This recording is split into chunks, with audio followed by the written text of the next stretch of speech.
Ayan guys, mapalit tayo ng harness gawa ng nagka-problema ang wiring ko. Kahit nakasusi siya, wala siyang power. Kahit anong gawin ko.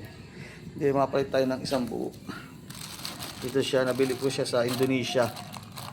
Awan ko kung orig kasi napakamura lang siya nakuha ko. Kung dito ay nagsi 7,000, nakuha ko lang siya guys na 2,000. 2 to 3,000. Yan. Naka ano siya, package na Suzuki. Yan, check natin yung kanyang harness, kung same ng harness talaga ng rider. Buksan lang muna natin. Pa kasi ito nabubuksan. Yan. Parang original din naman siya. Hindi lang ako makapanimawala kasi napakamura. Brand new. Yan. Brand new siya.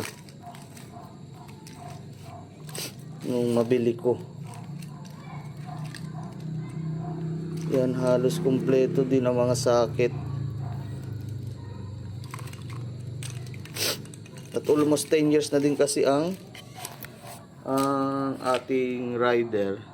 Kaya naisipan ko na din magpalit ng harness. Yan. Tingnan natin kung under, kasi di ko ito siya guys na pa-under. Gawa ng nagka-problema ang wiring. Yan. Ito pa yung wiring niya. Papalitan natin yan lahat. Babakbaking ko yan.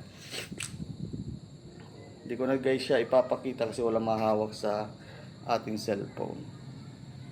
Yan guys. Palit harness tayo. Kasi umandar, tinatamad na ako magbakbak, matagal na din ito, 10 years. Kaya palit na lang. Ngayon okay na siya. Yung nakuha kong harness kasi siya, iba siya model pang Indonesia. Yung may mga signal light dito. Yan. Madali man lang convert, kinuha ko yung do sa original. Tapos pinalit ko na lang. Ganon din sa headlight kasi may side mirrors, meron sila ditong signal light sa gilid. Yan, one click na siya. Diba? Lahat na matapos. Hinihintay ko na lang pala yung caliper ko sa unahan. Yung port pad.